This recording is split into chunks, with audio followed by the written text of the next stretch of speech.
தியானத்திற்கென்று கொடுக்கப்பட்ட ஆதார வசனத்தை வாசிக்கலாம். சங்கீதம் 67:6. தேவனாகிய எங்கள் தேவனே எங்களை ஆசீர்வதிப்பார், எங்களை ஆசீர்வதிப்பார். எல்லாம் சேர்ந்து வாசிக்கலாமா? 67ஆம் சங்கீதம் 6ஆம் வசனம். பூமி தன் பலனை தரும், தேவனாகி எங்கள் தேவனே எங்களை ஆசீர்வதிப்பார். அல்லேலூயா. இன்றைய தலைப்பு என்ன? பூமியை திறப்பார். நம்முடைய ஆண்டவர் திறக்கிற தேவன். அல்லேலூயா. சோத்திரம். தமது ஜனத்திற்காக நேற்று தினத்தில் நம்ம தியானித்தோம், வானத்தை திறக்கிறவர், இன்றைக்கு பூமியை திறக்கிறவர். ஆமென். அப்படி பூமி நமக்காக திறக்கப்படும் போது அது தன் பலனை தருகிறது. அல்லேலூயா. ஆமென். பூமிக்குள்ள அவ்வளோ பொக்கிஷங்களை அடங்கியிருக்கு பாருங்க. ஆண்டவர் அதை திறந்து கொடுக்கும்போது தேவ ஜனம் ஆசீர்வதிக்கப்படுகிறார்கள். நான் விசுவாசிக்கிற இந்த நாளிலே கர்த்தர் நமக்காக பூமியில் வைத்திருக்கிற பொக்கிஷங்களை கர்த்தர் நமக்கு தருவார். அல்லேலூயா. எத்தனை பேர் ஆமோதிக்கிறீங்க? ஆமென். கர்த்தர் நம்மை ஆசீர்வதிப்பது அவருக்கு பிரியமாய் இருக்கிறது. இஸ்ரவேலை ஆசீர்வதிப்பதே தேவனுக்கு, கர்த்தருக்கு பிரியமானது. இதே வசனத்தை 3 இடங்களை நம்ம பார்க்க முடியும். இப்படி பூமி ஆசீர்வதிக்கப்படும் போது என்னெல்லாம் நடக்குதான் பாருங்களேன். லேவியராகமம் 26:4 வாசிக்க கேட்போம். லேவியராகமம் 26:4. நான் ஏற்ற காலத்தில் உங்களுக்கு மழை பெய்ய பண்ணுவேன், பூமி தன் பலனையும் வெளியிலுள்ள மரங்கள் தங்கள் கனியையும் கொடுக்கும். அல்லேலூயா. பூமி தன் பலனை தரும்போது சோத்திரம், வெளியிலுள்ள மரங்கள் எல்லாம் தங்கள் கனியை கொடுக்கும். ஆமென். ஆண்டவர் நமக்காக ஸ்தோத்திரம் யாவையும் செய்து முடிப்பார். அல்லேலூயா. ஆமென். இந்த பூமியிலிருந்து நம்ம நிறைய கற்றுக்கொள்ளணும் பாருங்க. மண்ணுங்கிறோம், ஆனால் அதில் ஒரு விதையை போட்ட உடனே கொஞ்சம் தண்ணி ஊற்றின உடனே எவ்வளோ அழகான விருட்சங்களை முளைப்பிக்கிறது. ஆமென். ஸ்தோத்திரம். அந்த பூமிக்கு இன்புட்டுன்னு பார்த்தீங்கன்னா மழை வெள்ளம், பனித்துளி, ஸ்தோத்திரம், காற்றிலிருந்து இன்புட் எடுத்துக்குது. கனிமங்கள், ஸ்தோத்திரம், தாது உப்புக்கள், விட்டமின்ஸ் எல்லாம் அந்த பூமியில் இருக்குது பாருங்களேன். எத்தனை விஷயம் நம்ம விளைய செய்கிறோம். ஒவ்வொரு விஷயம் நம் விளைச்சலை பெற்றுக்கொள்கிறோம். இலவசமாய் பூமி தன் விளைச்சலை தருகிறது. அல்லேலூயா. ஆமென். ஸ்தோத்திரம். பூமிக்கு பாருங்க எத்தனை வருஷம் ஆயிடுச்சு.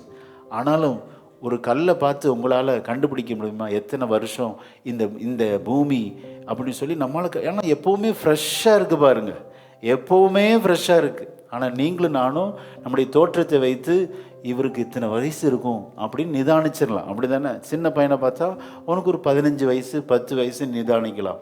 ஆனால் பூமியை பார்த்து யாராவது வயசு நிர்ணயிக்க முடியுமானா நிர்ணயிக்கவே முடியாது. அல்லேலூயா. அதேமாதிரி மரங்களை பாருங்களேன், ரொம்ப ஆச்சரியமாக இருக்கும். சோத்திர பூக்களை வைத்து யாராவது சொல்ல முடியுமா இந்த மரம் இத்தனை வயசு ஆயிருக்குன்னு சொல்ல முடியுமா? சொல்லவே முடியாது. அவ்வளோ புதுமை பொலிவுடன் இயற்கை ஸ்தோத்திர இந்த பூமி அப்படி காட்சி அளிக்கிறது பாருங்க. விசேஷமானதுங்க இந்த பூமி. அதன் விளைச்சல், அந்த விருட்சங்கள், கனிகள், ஆமேன், பூக்கள் எல்லாம் ஆச்சரியமாக இருக்கிறது. பூமி தன் பலனை தருகிறது. அல்லேலூயா. ஆமேன். ஸ்தோத்திரம். நமக்காக கர்த்தர் பூமியை பலன் அளிக்கும்படி செய்வார். விசுவாசிக்கிறீங்களா? அல்லேலூயா. இன்னொரு வசனத்தை வாசிக்கலாம். எசேக்கியேல் 34:27-28 வாசிக்கலாம். எசேக்கியேல் 34:27. வெளியின் விருட்சங்கள் தங்கள் கனியை தரும், பூமி தன் பலனை கொடுக்கும், அவர்கள் தங்கள் தேசத்தில் சுகமாயிருப்பார்கள். நான் அவர்கள் நுகத்தின் கயிறுகளை அறுத்து அவர்களை அடிமை கொண்டவர்களின் கைக்கு அவர்களை நீங்களாக்கி விடுவிக்கும் போது நான் கர்த்தர் என்று அறிந்து கொள்வார்கள். அல்லேலூயா. எவ்வளவு ஆசீர்வாதமான வார்த்தை. இந்த 2ஆம் நாள் எல்லாரும் அந்த வசனத்தை வாசித்து ரொம்ப ஆசீர்வாதமான வார்த்தைகளை இந்த 21 நாளும் ஆண்டவர் வச்சிருக்கிறாரு. மிஸ் பண்ணாமல் வாருங்க. இவைகளெல்லாம் நம்மையில் வந்து பலிக்கும். விசுவாசிக்கிறீங்களா? 27ஆம் வசனத்தை எல்லாம் சேர்ந்து சத்தமாக வாசித்து அந்த ஆசீர்வாதத்தை நம்ம உள் வாங்கி கொள்வோம். எல்லாம் வாசிக்கலாம். வெளியின் விருட்சங்கள் தங்கள் கனியை தரும், பூமி தன் பலனை கொடுக்கும், அவர்கள் தங்கள் தேசத்தில் சுகமாயிருப்பார்கள். நான் அவர்கள் நுகத்தின் கயிறுகளை அறுத்து அவர்களை அடிமை கொண்டவர்கள் கைக்கு அவர்களை நீங்களாக்கி விடுவிக்கும் போது நான் கர்த்தர் என்று அறிந்து கொள்வார்கள். அல்லேலூயா. நம்ம சுகமாயிருக்கும்படி தேவன் தெரிந்து கொண்டார். அல்லேலூயா. நம்ம எவ்வளவேனும் கஷ்டப்பட்டு கடினமான சோத்திர மன உளைச்சில் வாழ்வது தேவ சித்தமே இல்லைங்க. அல்லேலூயா. இஸ்ரவேல் தனித்து வாசம் பண்ணுவான். இஸ்ரவேலை போல இந்த உலகத்தில் ஆசீர்வதிக்கப்பட்டவங்க யாருங்க இருக்கிறாங்க? அத்தனை வனாந்தரமாக இருந்தாலும் ட்ரிப் இரிகேஷனில் சிறந்து விளங்குது எதுதான்? இஸ்ரேல் நாடு தான். உலகத்துக்கே பயங்கர சவால் நிறைந்ததாக இருக்கிறது பாருங்க. அவ்வளோ வனாந்தரத்தில் இருக்குது, ஆனாலும் செல்வ செழிப்பாக இருக்குது. அப்படின்னா காரணம் கர்த்தர் பூமியின் பலனை அவர்களுக்கு கொடுத்திருக்கிறார். அல்லேலூயா. இஸ்ரவேலை யாராவது டச் பண்ண முடியுமா? சொல்லுங்க பார்ப்போம். எத்தனை ஏவுகணைகளை அவர்கள் அனுப்பினாலும், எதிரிகள் அனுப்பினாலும் வானத்திலே சுட்டு வீழ்த்தக்கூடிய அளவுக்கு அவர்களுக்கு பொருளாதார பலம், ஆமென், இந்த பூமிக்குரிய எல்லா ஆசீர்வாதங்களையும் அப்பன் இயேசு கொடுத்திருக்கிறார். அல்லேலூயா. அப்படின்னா இஸ்ரவேலே நீ பாக்கியவான். ஆமென். சோத்திர இந்த காலை வேளையிலே நம்ம பிறப்பால் இஸ்ரவேல் இல்லை என்றாலும் ஏசப்பாவுடைய இரத்தத்தினால் கழுவப்பட்டதினால அதே ஆசீர்வாதங்கள் நமக்கும் கிடைக்கும். நல்ல கரங்களை தட்டி இந்த காலை வேளையிலே நீங்கள் சுகமாயிருக்கும்படி அழைக்கப்பட்டவர்கள். ஆண்டவர் உங்கள் கயிறுகளை அறுத்து உங்கள் அடிமைத்தனத்திலிருந்து விடுதலையாக்கி, ஓ சோத்திரம், பூமியின் பலனை நீங்கள் பெறுவீர்கள். விசுவாசிக்கிறீங்களா? பூமியின் பலன் நமக்கு கொடுக்கும்போது, பூமி நமக்கு திறக்கப்படும் போது நாம் தேசத்தில் சுகமாயிருப்போம். அல்லேலூயா. இந்த ஆசீர்வாதங்கள் நம்ம எதற்காக ஆண்டவர் கொடுக்கிறார்? What is the purpose of blessing? அதை நம்ம பார்க்க போகிறோம். இவ்வளோ ஆசீர்வதிக்கிறாரு, இஸ்ரவேலை ஆசீர்வதிக்கிறாரு, தேவனுடைய இரத்தத்தினால் கழுவப்பட்ட நம்மை ஆசீர்வதித்திருக்கிறாரு. இதற்கெல்லாம் காரணம் என்ன? அப்படியே சுகித்திருந்து அப்படியே சுகபோகமாக செல்வ செழிப்பிலே வாழ்ந்து போயிடணுமா? இல்லை. அல்லேலூயா. அந்த வசனத்தில் கடைசியில் நம்ம வாசிக்க கேட்டோம், இந்த ஆசீர்வாதங்களால் நான் கர்த்தர் என்று அறிந்து கொள்வார்கள். அல்லேலூயா. 27ஆம் வசனத்தில் கடைசி பாருங்க, நான் கர்த்தர் என்று. ரொம்ப முக்கியம். நம்மை பார்க்கிறவர்கள் இவர்களுக்குள்ள கிறிஸ்து வாழ்கிறார். ஆமென். அதற்காகத்தான் பிளஸ்ஸிங். சும்மா அப்படியே நம்ம ஆகோகோன்னு ஆடிக்காரில் வந்து இறங்குவதற்கு அல்ல. நல்லது.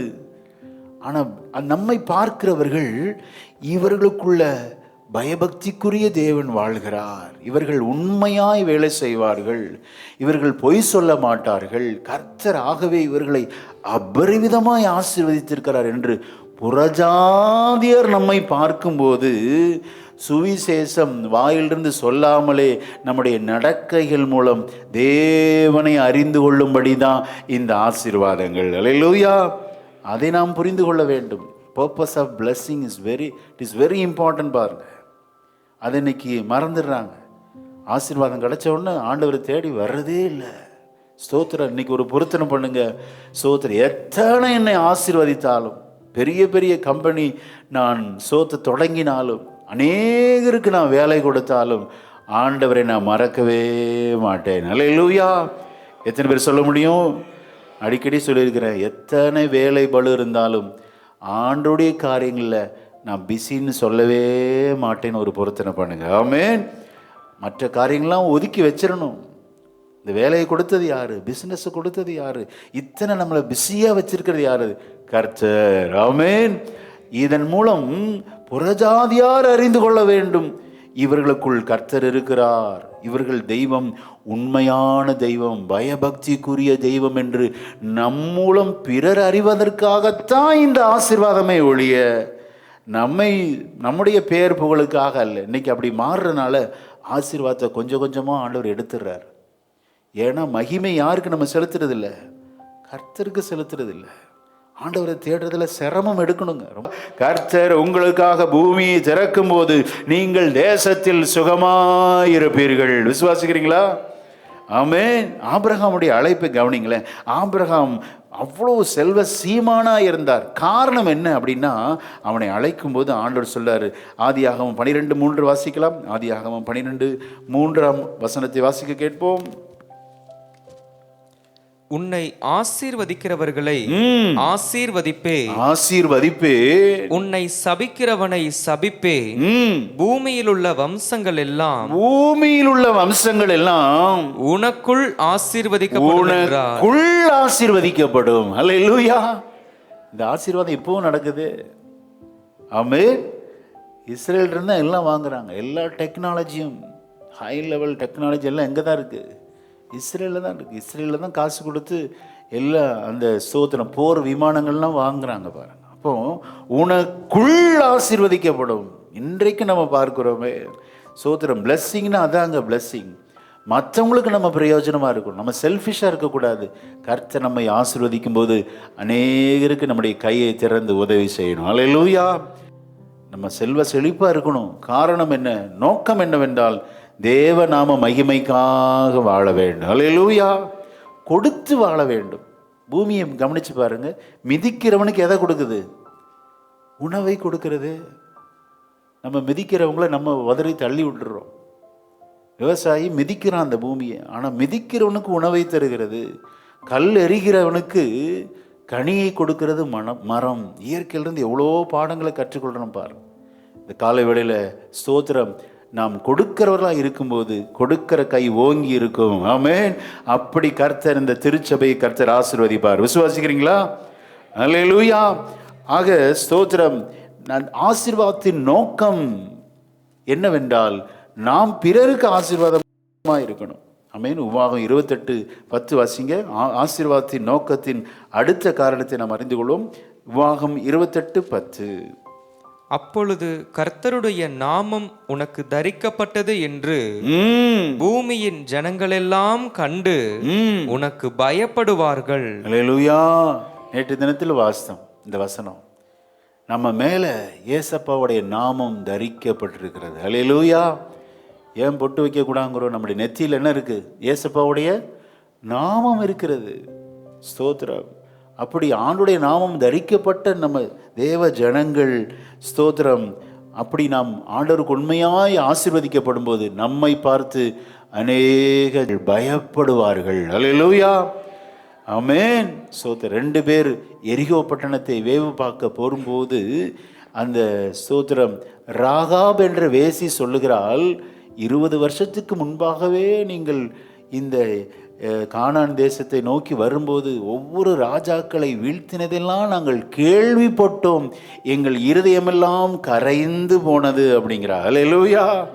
ஆமென். நீங்கள் நினைக்கலாம் ஸ்தோத்திரம் நம்ம மேலே ஜனங்கள் ஸ்தோத்திரம் ரொம்ப அடிமையாக நினைக்கிறேன். இல்லைங்க, நம்மை பார்த்து புறஜாதிகள் பயப்படுகிறார்கள். அல்லேலூயா. நாம் ஆராதிக்கிற தேவன் ஜீவிக்கிறவர், உண்மையான தெய்வம், பரிசுத்தமுள்ள தெய்வம் என்று ஸ்தோத்திரம். அவர்கள் நமக்கு இல்லாத விசுவாசத்தை விட அவர்களுக்கு அதிகமாக இருக்கிறது. அல்லேலூயா. மத்தேயு 27:63. ஆண்டவனே, அந்த எத்தன் உயிரோடு இருக்கும்போது 3ஆம் நாளைக்கு பின் எழுந்திருப்பேன் என்று சொன்னது, 3 நாளைக்கு பின் எழுந்திருப்பேன் என்று சொன்னது எங்களுக்கு ஞாபகம் இருக்கிறது. ஆனா சீஷர் மறந்துட்டாங்க. புறஜாதிகள் அவங்க சொல்றாங்க, 3ஆம் நாள் இவர் எழுந்துருவார், ஆகவே கல்லறை என்ன செஞ்சிருவோம், கட்டி போட்டுருவோம் அப்படி செக்யூரிட்டிலாம் வைக்கிறாங்க. எந்த கல்லறைக்காவது செக்யூரிட்டி வச்சு பார்த்துருக்குறோமா? அடக்க முடிஞ்ச உடனே இயேசுடைய கல்லறை, ஒரு கல்லறைக்கு தான் செக்யூரிட்டி வைத்து காவல் செய்தார்கள். பெரிய சங்கிலினால் கட்டப்பட்டது, ஆனால் சங்கிலியெல்லாம் அறுப்புண்டது. அல்லேலூயா. நம்முடைய ஆண்டவர் உலகத்தை ஜெயிச்சார், பேயை ஜெயிச்சார், மாம்சத்தை ஜெயிச்சார். அல்லேலூயா. ஸ்தோத்திரம். சீஷர்கள் மறந்துட்டாங்க பாருங்க. நம்ம தான் நம்ம குறித்து மறந்துடுறோம். நம்ம ஆண்டவர் எப்படிப்பட்டவர், நம்முடைய அழைப்பு எப்படிப்பட்டது எல்லாம் மறந்துடுறோம். ஆனால் புறஜாதிகளுக்கு நம்மை குறித்து, நம்முடைய தேவனை குறித்து பெரிய ஒரு அறிவு இருக்கிறது. அல்லேலூயா. ஆமென். பயப்படாதீங்க. நம்மை பார்த்து அநேகர் பயப்படுவார்கள். நம்ம பயப்பட வேண்டிய அவசியம் இல்லை. அல்லேலூயா. ஆக நம்முடைய ஆசீர்வாதத்தின் நோக்கம் என்னவென்றால் நமக்குள் உலகம் ஆசீர்வதிக்கப்பட வேண்டும். ஆமென். புறஜாதிகள் ஆசீர்வதிக்கப்பட வேண்டும். நம்மை பார்க்கும்போது நாம் ஆராதிக்கிற தேவனை குறித்த ஒரு பயம் அவர்களுக்கு வேண்டும். ஆமென். நம்மை கீர்த்தியும் புகழ்ச்சியுமாய் வைக்கிறதற்கு காரணம் என்ன அப்படின்னா, உபாகமம் 26:19 வாசிப்போம். நான் உண்டு பண்ணின எல்லா ஜாதிகளை பார்க்கிலும் புகழ்ச்சியிலும் கீர்த்தியிலும் மகிமையிலும் உன்னை சிறந்திருக்கும்படி செய்வேன் என்றும் நான் சொன்னபடியே நீ உன் தேவனாகிய கர்த்தரான எனக்கு பரிசுத்த ஜனமாய் இருப்பாய் என்றும் அவர் இன்று உனக்கு சொல்லுகிறார் என்றான். அல்லேலூயா. ஆசீர்வாதத்தின் நோக்கம், நம்மை புகழ்ச்சியாக வைத்திருப்பதின் நோக்கம் என்னவென்றால், நம்ம எப்படி வாழணும்? பரிசுத்த ஜாதி. அல்லேலூயா. ஜாதி பேர் சர்ச்சில் யூஸ் பண்ணவே கூடாது. ஸ்தோத்திரம். நம்ம யாரு? பரிசுத்த ஜாதி. அல்லேலூயா. அது மட்டும்தான் நம்ம நோக்கம், நம்முடைய எய்ம், கோல், அதுதாங்க நம்முடைய அப்ஜெக்டிவ். ஸ்தோத்திரம். பாருங்களேன், அப்போ பரிசுத்தத்தை காத்துக்கொள்ளணும். அது தேவனுக்கு மிகுந்த ஒரு புகழ்ச்சியை கொண்டு வரும். அல்லேலூயா. அவரா இன்னாரா? வாய்ப்பே இல்லைங்க. சுட்டு போட்டாலும் அவங்க பொய் சொல்ல மாட்டாங்க. உள்ளதை உள்ளதென்றும் இல்லதை இல்லதென்றும் தான் சொல்லுவாங்க. நேர்மையானவர்கள், கண்ணியமானவர்கள் என்று நம்மை குறித்து பிறர் சாட்சி சொல்ல வேண்டும். ஆமென். ஸ்தோத்திரம். அப்படி பரிசுத்த ஜாதியாய் கர்த்தர் நம்மை அழைத்திருக்கிறார்.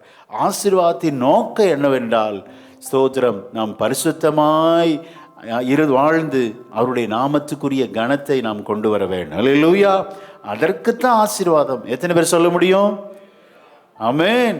ஆக நாம் பிறருக்கு ஆசீர்வாதமாக இருக்கணும். ஆசீர்வாதம்னா சோதர ஏழை எளியலுக்கு செய்கிறதை விட அது செய்யணும். அது நற்கிரியைகள் வேணும், இல்லைன்னு சொல்லலை.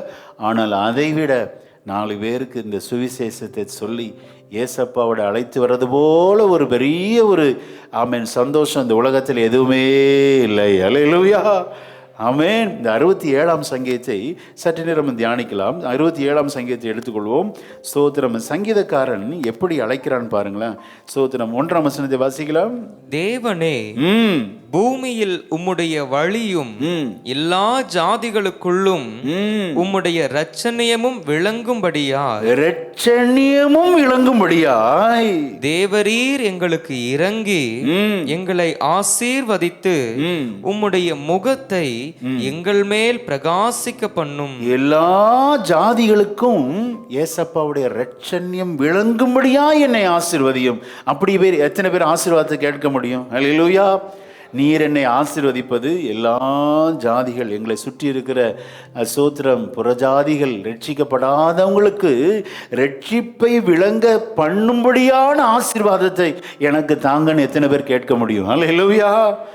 ஆமென். அதுதான் உண்மையான ஆசீர்வாதம். ஆமென். அப்படிப்பட்ட ஒரு ஆசீர்வாதம் எனக்கு தாங்க ஆண்டவரே. எத்தனை பேர் கேட்க முடியும்? அல்லேலூயா. அதுதான் சுயநலம் இல்லாத ஆசீர்வாதம். ஆமென். உம்முடைய முகத்தை எங்கள் மேல் பிரகாசிக்க பண்ணுங்க ஆண்டவரே. ஸ்தோத்திரம். அப்படி ஆசீர்வாதத்தின் மையத்தை மிக அழகாக வர்ணிக்கிறார் இந்த சங்கீதக்காரன். எழுதுனது யாருன்னு தெரியாது, ஆனால் இந்த சங்கீதத்துக்கு ஒரு தலைப்பு கொடுக்கலாம், மிஷனரி சாங். ஏன் அப்படின்னா, ஸ்தோத்திரம், வாசிங்க, அவன் ரட்சிப்புக்காக பிரயாசப்படுறான்.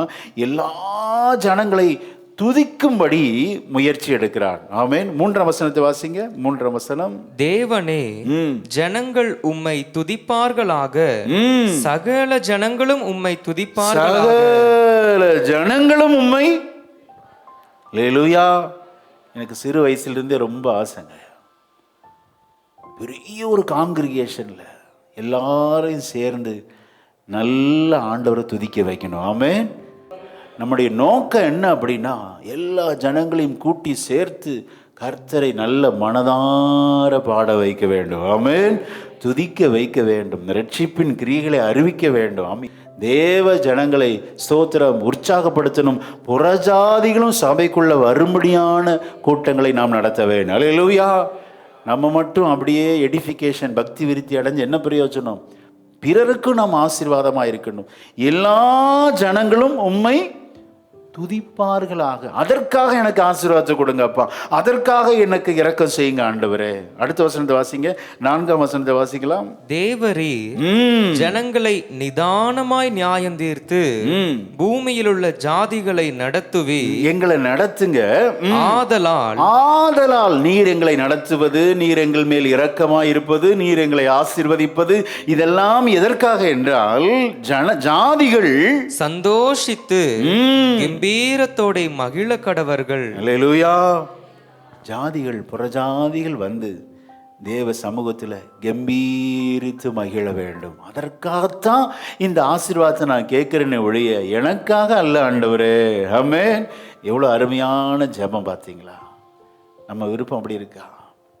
ஆண்டவரே உம்மை தேடி, ஜீவனை கொடுத்த தேவனை தேடி வரமாட்டார்களா ஆண்டவரே என்று சொல்லி கண்ணீரோடு நாம் ஜெபிக்க வேண்டும். அல்லேலூயா. இந்த ஜனத்தை எனக்கென்று ஏற்படுத்தின இவர்கள் என் துதியை, அப்படி ஒரு கூட்டத்தை நம்ம கூட்ட வேண்டாமா? ஒரு பெரிய வைராக்கிங்க. இந்த சரீரத்தில் ஜீவன் போவதற்குள்ள கர்த்தருக்காக கர்த்தர் பயன்படுத்தணும். நம்மளால ஒண்ணுமே செய்ய முடியாது. சோத்திரம். ஒவ்வொருவரையும் கர்த்தர் பயன்படுத்துவார். அல்லேலூயா. விசுவாசிக்கிறீங்களா? ஜாதிகளை கர்த்தரை நாம் துதிக்கும்படி செய்ய வேண்டும். எல்லா ஆவிக்குரிய சபைகள், சோத்திரம், பாரம்பரிய சபைகளை கர்த்தர் உயிர் மீட்சியை கொண்டு வர வேண்டும். அல்லேலூயா. சுயநலமா இருக்கக்கூடாது. நம்ம ஸ்தோத்திரம், நம்ம எங்கெங்க போகிறோமோ அந்த இடத்தெல்லாம் கை உயர்த்தி, ஆண்டவரே இங்கெல்லாம் சபைகள் எழும்பட்டும் ஆண்டவரே, தேவனை, ஜீவனோடு இருக்கிற தெய்வத்தை ஆராதிக்கிற ஜனங்கள் பெருகட்டும் ஆண்டவர், அதற்கு என்னை ஆசீர்வதியும். எத்தனை பேர் கேட்க முடியும்? அப்படி கேட்க மாட்டீங்களா? ஆமென். அப்படி கேட்கணுங்க. ஊழியங்கள் நாம் தொடங்க வேண்டும். புதிதாய் ஊழியர்கள் எழும்ப வேண்டும். இருக்கிற சபையில் ஒரு பெரிய ஆவிக்குரிய மறுமலர்ச்சி உண்டாக வேண்டும். ஆமென். வாசிங்க, அடுத்த வசனத்தை வாசிக்கலாம். தேவனே, ஜனங்கள் உம்மை துதிப்பார்களாக, சகல ஜனங்களும் உம்மை துதிப்பார்களாக. வாசிங்க. பூமி தன் பலனை தரும் தேவனாகிய எங்கள் தேவனே எங்களை ஆசீர்வதிப்பார். அல்லேலூயா. ஆசீர்வாதத்தின் மையத்தை பார்த்தீங்களா? சுயநலமில்லாத ஒரு ஜெபம், சங்கீதாங்க. அப்படி நம்ம கேட்கும்போது கர்த்தர் கண்டிப்பா நம்மை ஆசீர்வதிப்பார். விசுவாசிக்கிறீங்களா? நமக்கு 1000 தேவை இருக்கலாம், சந்திப்பார். ஆனால் கொஞ்சம் கொஞ்சமாக தான் சந்திப்பார். நீங்கள் ஊழியத்துக்குன்னு என்னைக்கு கேட்டு பாருங்க.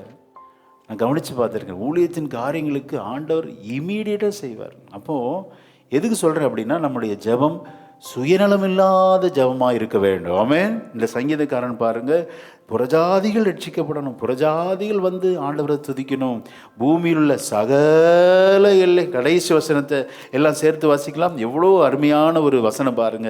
ஆசீர்வாதத்தின் நோக்கம், பர்பஸ் ஆஃப் பிளஸ்ஸிங் என்ன அப்படின்னா, 7ஆம் வசனத்தை எல்லாம் வாசிக்கலாம்.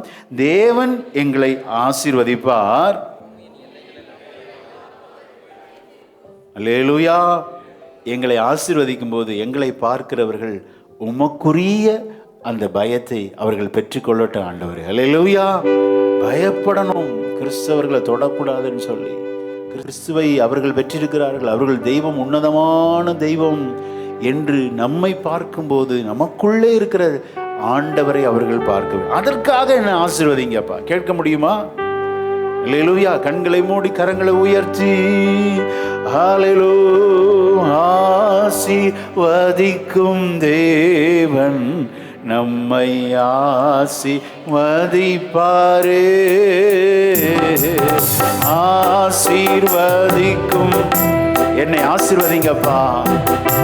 உமது ஊழியத்தை இன்னும் தீவிரமான செய்வே ஆண்டவரே. துதி ஸ்தோத்திரம், துதி உமக்கே என்றுமே. துதி ஸ்தோத்திரம், துதி உமக்கே என்றுமே. ஆசீர்வதிக்கும் தேவன் நம்மை மதிப்பாரே. ஆசீர்வதிக்கும்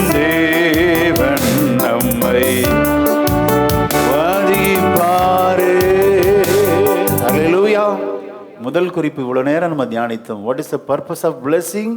தேவனுடைய நாமம் மகிமைப்பட வேண்டும், புறஜாதி ஜனங்கள் தேவனை அறிய வேண்டும், அவருக்குரிய அந்த பயத்தை அவர்கள் செலுத்த வேண்டும். அல்லேலூயா. நமக்குள் இந்த உலகம் புறஜாதிகள் ஆசீர்வதிக்கப்படுவார். விசுவாசிக்கிறீங்களா? அல்லேலூயா. இரண்டாவது, எப்பொழுது ஆசீர்வதிப்பார்? இந்த குறிப்பை நம்ம தியானித்து முடிக்கலாம். ஸ்தோத்திரம். எப்பொழுது இந்த ஆசீர்வாதங்கள்லாம் நமக்கு கிடைக்கும்? லேவியராகமம் 26ஆம் அதிகாரம் 4ஆம் வசனத்தை வாசிக்கலாம். ஆசீர்வாதத்தை வாசித்து விட்டு அப்புறம் ஒரு நிபந்தனையை வாசிக்கலாம். நான் ஏற்ற காலத்தில் உங்களுக்கு மழை பெய்ய பண்ணுவேன், பூமி தன் பலனையும் வெளியிலுள்ள மரங்கள் தங்கள் கனியையும் கொடுக்கும். அல்லேலூயா.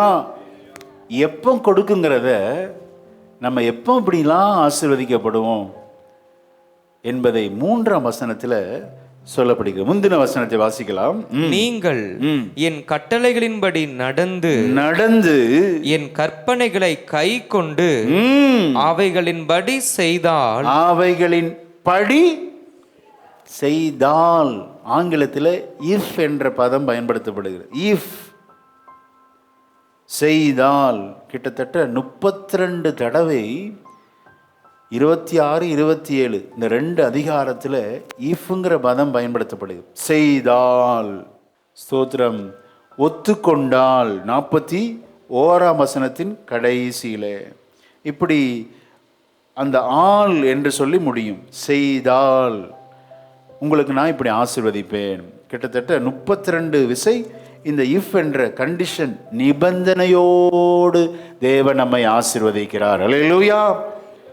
நிபந்தனையற்ற ஆசீர்வாதம் எது? ஆண்டவர் கொடுத்த விலையேற பெற்ற ரட்சிப்பு. அல்லேலூயா. நீ இப்படிலாம் உண்மை பேசினாதான் நீ ஞானஸ்நானம் எடுக்கணும். ஸ்தோத்திரம். அப்போ தான் உனக்கு இந்த ரட்சிப்பு நான் தருவேன்லாம் சொல்லலை. இலவசமாய் கிருபையாய் கொடுத்த ரட்சிப்பு. ஆமென்.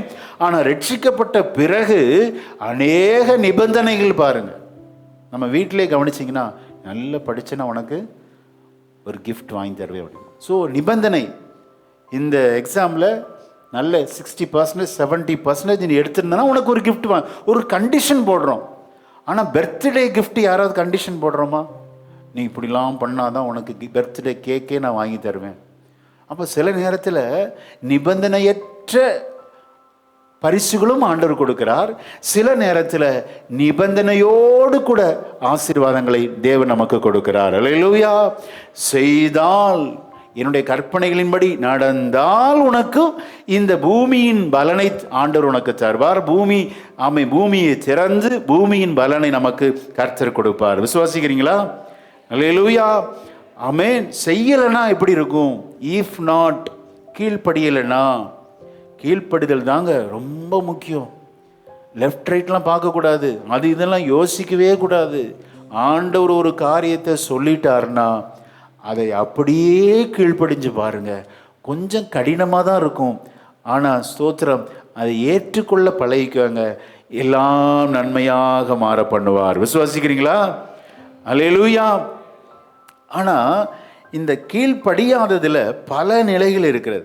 இதே லேவியராகமம் 26:14, நீங்கள் எனக்கு செவி கொடாமலும், 5 விதங்களிலே நம்ம கீழ்ப்படியாமல் இருக்கிறோம். செவியை கொடுக்கறது இல்லை, காது கொடுத்து கவனிப்பதே இல்லை. அது முதல் விதமான கீழ்ப்படியாமை. இரண்டாவது, இந்த கற்பனைகள் எல்லாவற்றின்படி செய்யாமலும், கற்பனையை கை கொள்வதே இல்லை, அது இரண்டாவது விதமான கீழ்ப்படியாமை. என் கட்டளைகளை வெறுத்து, சில நேரத்தில் கட்டளைகளை வெறுக்கிறோம். இந்த கற்பனைலாம் எனக்கு பிடிக்கவே இல்லை, இதெல்லாம் நான் ஃபாலோ பண்ணணுமா, எனக்கு இதெல்லாம் வேண்டாம் என்று வெறுக்கிறோம். அது மூன்றாவது விதமான கீழ்ப்படியாமை. உங்கள் ஆத்துமா என் நியாயங்களை அரோசிக்கிறது, என் கற்பனைகள் எல்லாவற்றின்படியும் செய்யாதபடிக்கு என் உடன்படிக்கையை நீங்கள் மீறி போடுவீர்களாகில். மீறுதல் கீழ்ப்படியாமை. ஸ்தோத்திரம். இந்த செவிகொடாமை, அரோசிப்பது, ஆண்டுடைய கட்டளைகளை வெறுப்பது, 5 விதமான கீழ்ப்படியாமையை இங்கே நம்ம வாசிக்க கேட்டோம். அல்லேலூயா. மீறுதல்னா உங்களுக்கு ஒரு எளிமையான ஒரு உதாரணம் சொல்கிறேன். நம்ம சிக்னலில் இன்னும் 45 செகண்ட் இருக்குது, நம்ம என்ன செய்கிறோம்? மீறுகிறோம். நமக்கு தெரியும் 45 செகண்ட் வெயிட் பண்ணி தான் போகணும். அவங்க என்ன ரூல்ஸ் போடுறது, நான் எனக்கு அவசரம் அப்படின்னு சொல்லி அந்த 45 செகண்டை மீறி போகிறோம் பாருங்க, அதான் மீறுதல். சில நேரத்தில் வெயிட் பண்ணவே மாட்டோம், அவசரப்படுறது. இந்த காலை வேளையில் அவசரப்படாமல் நிதானமாய் பொறுமையாய் நாம் முடிவெடுப்போம். கர்த்தர் நமது காரியங்களை வாய்க்க பண்ணுவார். அல்லேலூயா. இப்படி 5 விதமான கீழ்ப்படியாமையை இங்கே படிப்படியாக சொல்லியிருக்கிறார். கவனிங்க, ஆண்டவருக்கு பிடிக்காத ஒரு காரியத்தை நான் சொல்லி முடிக்க விரும்புகிறேன். ஆண்டவர் ஸ்தோத்திரம், ஆண்டவர் ரொம்ப வருத்தப்படுகிற காரியம் என்ன அப்படின்னா, ஸ்தோத்திரம் வாசிக்க கேட்போம். 26ஆம் அதிகாரத்தில் 2ஆம் வசனத்தை வாசிக்கலாமா? 26:2. என் ஓய்வு நாட்களை ஆசரித்து என் பரிசுத்த ஸ்தலத்தை குறித்து பயபக்தியாய் இருப்பீர்களாக. அல்லேலூயா. நான் கர்த்தர். அல்லேலூயா. ஓய்வு நாளை எந்த காரணத்தை கொண்டும் நம்ம ஆசரிக்காம இருக்கவே கூடாது. அல்லேலூயா. எந்த காரணத்தை கொண்டும் ஓய்வு நாளை அசட்டை பண்ணாதிருங்கள், அது கர்த்தருக்குரியது. ஆமென். புதிய ஏற்பாட்டில் எது ஓய்வு நாள்? வாரத்தின் முதல் நாள். இயேசு கிறிஸ்து உயிர் தெழுந்த நாள் தான் முதல் நாள், ஞாயிற்றுக்கிழமை தான் ஓய்வு நாள். அதை எந்த காரணத்தை கொண்டும் நம்ம மிஸ் பண்ணவே கூடாது. அல்லேலூயா. மிஸ் பண்ணணும்னு வச்சுக்கோங்க, 6 நாள் எடுத்துக்கோ அப்படிங்கிறார். ஒரு நாள் எனக்குரியது, கர்த்தருக்குரியதுங்க அது. இந்த ஓய்வு நாளை நம்ம அசட்டை பண்ணக்கூடாது, ஆசரிக்கணும். அது அசட்டை பண்ணுறது ஆண்டவருக்கு பிடிக்காதுங்க. ஏசப்பாவுடைய ஓய்வு நாள் 6 நாள் உனக்கு எடுத்துக்கோ, ஒரு நாள் அது 2 மணி நேரம் தான் சொல்கிறோம். அதுக்கப்புறம் வீட்டில் போய் நீங்கள் இருக்கிறீங்க, அந்த நாள் முழுவதையுமே உங்கள் ஃபேமிலிக்காக ஸ்பெண்ட் பண்ணுங்க. பிஸ்னஸ்லாம் விட சொல்லுவேன், ஆனால் விட்டு பாருங்க, ஒரு நாள் கர்த்தருக்குரிய நாள் என்று நீங்கள் அதை ஒதுக்கி வைத்தால் கர்த்தர் உங்களை வாலாக்காமல் தலையாக்குவார், கீழாகாமல் மேலாவீர்கள். இதை நம்ம ஃபாலோ பண்ணாததுனால தான் லாக்டவுன் டைமில் என்னைக்கு மட்டும் லாக்டவுன் போட்டார் ஆண்டவர்? சண்டே மட்டும் போட்டார், அப்படி தானே? ஞாயிற்றுக்கிழமை கூடி வரதிலே இருக்கக்கூடாது. லாக்டவுன் போட்டதுக்கு காரணம் என்ன அப்படின்னா, ஆண்டுடைய கோபங்க. எனக்கு கொடுக்க வேண்டியனால நீ கொடுக்க மாட்டேன்னு, நீ என்ன கொடுக்காதது, நான் கொடுக்க மாட்டேன்னு சொல்லி ஆண்டவர் சண்டே மட்டும் முழு லாக்டவுன் போட்டார் பாரு. ஏன் அப்படின்னா, தேவ ஜனம் ஆண்டவருக்கு கொடுக்குற அந்த கனத்தை கொடுக்கல, ப்ரிஃபரன்ஸ், அந்த ப்ரையாரிட்டி கொடுக்கலங்க. கிளியராக போட்டிருக்கும், நீ ஓய்வுனால கர்த்தருக்கென்று ஒதுக்கி வைக்காததுனால நானே லாக்டவுன் பண்ணுறேன் பாருன்னு சொல்லி இந்த 26ஆம் அதிகாரத்தில் இதை வாசிக்கிறப்ப அதெல்லாம் எனக்கு ஞாபகம் வந்துச்சு. வாசிக்க கேட்போம். ஸ்தோத்திரம். 21ஆம் வசனத்தை வாசிக்கலாம். நீங்கள் எனக்கு செவி கொடுக்க மனதில்லாமல் எனக்கு எதிர்த்து நடப்பீர்களானால் நான் உங்கள் பாவங்களுக்கு தக்கதாக இன்னும் ஏளத்தன வாதையை உங்கள் மேல் வரப்பண்ணி என்ன பண்ணுவாரா? 31ஆம் வசனத்தை வாசிங்களேன். 31ஆம் வசனம். நான் உங்கள் பட்டணங்களை வெறுமையும் உங்கள் பரிசுத்த ஸ்தலங்களை பாழுமாக்கி உங்கள் சுகந்த வாசனையை முகராதிருப்பேன். நான் தேசத்தை என்ன செய்வேன்? பாழாக்கி விடுவேன். நீங்க என்ன ஓய்வு தராம இருக்கிறது, நானே பாழாக்குறேன் பாருங்கன்னு சொல்லி 35ஆம் வசனத்துல ஸ்தோத்திரம், ஆண்டவர் தன்னுடைய வார்த்தையை தெளிவாக பதிவு செய்து வைத்திருக்கிறார். வாசிக்கலாம்.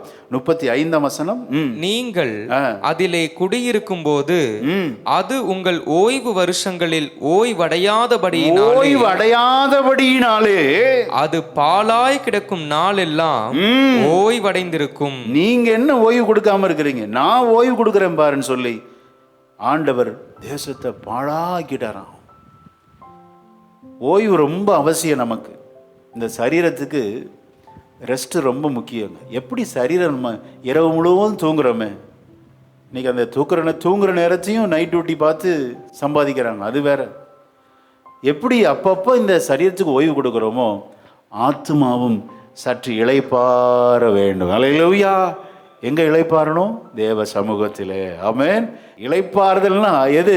தேவ சமூகத்தில் இருந்து ஆண்டவரை ஆராதிப்பது. அல்லேலூயா. எந்த காரணத்தை கொண்டும் ஓய்வு நாள் அசட்டை பண்ணிடாதீங்க. கவனிங்க, ஆண்டவருக்கு ஆராதனை பண்ணுறது ரொம்ப பிடிக்குங்க. அதுக்காகத்தான் 430 வருஷம் அடிமைத்தனத்திலிருந்து தமது ஓங்கிய புயத்தினால் எகிப்திலிருந்து விடுதலை ஆக்கி கொண்ட பார்வோன் கேட்கிறார், எதற்கு போறீங்க? நாங்கள் எங்கள் தேவனை ஆராதிக்க போகிறோம் வனாந்தரத்தில். அதற்காகத்தான் இந்த ரட்சிப்புங்க. ரட்சிப்பையே நம்ம கொச்சைப்படுத்துகிறோமே. ஆண்டவரை நல்லா பாடி ஆராதிக்கணும், வேதத்தை கேட்கணும், அதுக்கப்புறம் 6 நாள் உனக்காக எடுத்துக்கொள்ளுங்கிறாரு. ஓய்வு நாளை எந்த காரணத்தை கொண்டு அசட்டை பண்ணாதீங்க. தேவனே சோத்திரம் நம்ம லாக் பண்ணிடுவார். கவனமாக இருக்கணும். தேவஜனம் ஆசரிக்கிறது ஆண்டவருக்கு ரொம்ப பிடிக்கும். ஆண்டவருடைய ஆலயத்தில் வந்து ஆண்டவரை ஆராதித்து அவரை கனம் பண்ணி அவரை போற்றி புகழ்ந்து பாடி அவருடைய வசனத்தை கேட்பது அவருக்கு ரொம்ப பிடிக்குங்க. ஸ்தோத்திரம். ஆக இதை நம்ம மனதில் வைக்கும்போது கர்த்தர் நம்மை அதிகமாய் ஆசீர்வதிக்க அவர் வல்லமை உள்ளவராக இருக்கிறார். அல்லேலூயா, ஆமென். இன்னொரு வசனத்தை வாசிங்க. இப்போ இந்த தண்டனைலாம் எதுக்கு அப்படின்னா நம்ம ஒத்துக்கொள்ளணுமா? Repent our self. 41ஆம் வசனத்தின் கடைசி, தங்கள் அக்கிரமத்துக்கு கிடைத்த தண்டனையை நியாயம் என்று ஒத்துக்கொண்டால் தேவன் என்ன செய்ய வைக்கிறாரு? நம்மளை ஒத்துக்கொள்றாரு. ஆமா ஆண்டவரே, நான் தவறி இருக்கிறப்பா இந்த விஷயத்துல. 26ஆம் அதிகாரம் 1ஆம் வசனத்துல விக்கிரக ஆராதனை கர்த்தர் அருவருக்கிறார். எது விக்கிரகம்? நம்முடைய வாழ்க்கையில ஆண்டவரை தள்ளிவிட்டு சோத்திரம் பணத்திற்கும் சில சக்சஸ், சிலருடைய வாழ்க்கை ரெப்யூட்டேஷனுக்கு பின்னாடி ஓடுவாங்க. சிலர் எங்களை அங்கீகரிக்க வேண்டும். ஆலய ஆராதனை 2வது தான். என் கஸ்டமர் என்னை அங்கீகரிக்க வேண்டும். சோத்திரம் அநேகர் என்னை அங்கீகரிச்சிருக்கிறாங்களே, அதற்காகவே நான் ஓடுவேன். ஓடாதீங்க, ஓட்டத்தை நிறுத்து. நீங்கள் நிறுத்தலைன்னா கர்த்தரே நிறுத்த வைப்பார். இப்படி சொல்கிறேன்னு வருத்தப்படாதீங்க. நீங்கள் கீழ்ப்படியணும், ஒத்துக்கொள்ளணும். அப்படி ஒத்துக்கிட்டிங்கன்னா தேவன் நம்மையில் இரக்கமாக இருந்து நம்மை ஆசீர்வதிப்பார். அல்லேலூயா. 44ஆம் வசனத்தை பாருங்களேன், எவ்வளோ அன்பான வார்த்தை. வாசிக்க கேட்போம். அவர்கள் தங்கள் சத்துருக்களின் தேசத்தில் இருந்தாலும் நான் அவர்களை நிர்மூலமாக்கத்தக்கதாகவும் நான் அவர்களோட பண்ணின என் உடன்படிக்கையை அபத்தமாக்கத்தக்கதாகவும் நான் அவர்களை கைவிடவும் வெறுக்கவும் மாட்டேன். நான் அவர்கள் தேவனாகிய கர்த்தர். அல்லேலூயா. ஆண்டவர் நம்ம கைவிட மாட்டாருங்க, வெறுக்க மாட்டார். நமக்கு சில பனிஷ்மெண்ட் கொடுப்பார். நம்ம ஒத்துக்கொள்ளும் போது ஆமேன், ஆண்டவர் கைவிடாமல் கையை பிடித்து தூக்கி நிறுத்துகிற தேவன். ஆமேன். அவ்வளோ இரக்கமுள்ள தெய்வத்தை நம்ம ஆராதிக்கிறோம். அல்லேலூயா. ஆனால் அந்த கிருபையை இரக்கத்தையே அசட்டை பண்ணிடாதீங்க. ஆண்டவர் எவ்வளோ நாளும் மன்னிப்பார், எவ்வளோ நாளும் இறங்குவார்னு சொல்லி மீண்டும் மீண்டும் அந்த பாவத்தை செய்யாதீங்க. தேவ சமூகத்தில் உங்களை அர்ப்பணியுங்கள், ஒப்புக்கொள்ளுங்கள். ஒத்துக்கொண்டால் கைவிடவே மாட்டார். அல்லேலூயா. ஆசீர்வதிப்பார். ஆசீர்வத்தை நம்மை பெருக பண்ணுவார். அவருடைய கை குறுகி போனது அல்ல. அல்லேலூயா, ஆமென். ஸ்தோத்திரம். ஆண்டவருடைய இரக்கத்தை பார்த்தீங்களா? இந்த காலை வேளையில இதோ அடியேன் ஆண்டவரே, என்னை கீழ்ப்படிய நான் அர்ப்பணிக்கிறேன், உமக்கு கொடுக்கிற கணத்தை நான் கொடுப்பேன் ஆண்டவரே என்று சொல்லும்போது பூமி தன் பலனை கொடுக்கும். அல்லேலூயா. பூமியை கர்த்தர் திறப்பார். அப்படி ஸ்தோத்திரம் கீழ்ப்படியலைன்னா பூமியை அடைச்சிருவாராம். அந்த எச்சரிப்போடு முடிக்க விரும்புகிறேன். வாசிக்கலாம். நம்ம கீழ்ப்படியாத போது, செவிகடாமல் இருக்கும்போது, மீறும்போது இந்த பூமியை ஆண்டவர் அடைத்து போடுவார். 19ஆம் வசனத்தை வாசிங்க. உங்கள் வல்லமையின் பெருமையை முறித்து உங்கள் வானத்தை இரும்பை போலவும், வானத்தை அடைப்பார், உங்கள் பூமியை வெண்கலத்தை போலவும் ஆக்குவே. பாத்தீங்களா? நம்ம திறக்கிறவர்னு பார்க்கிறோம், ஆனா அவர் அடைத்தா ஒருவரும் திறக்கவே முடியாதுங்க. ஒருவரும் பூட்டக்கூடாதபடி திறக்கிறவர் தேவன். அல்லேலூயா. ஒருவரும் திறக்கக்கூடாதபடி பூட்டுகிறவர். அவருக்கு 2 முகம் இருக்கு. ஒரு முகத்தை மட்டும்தான் நம்ம பார்க்குறோம்.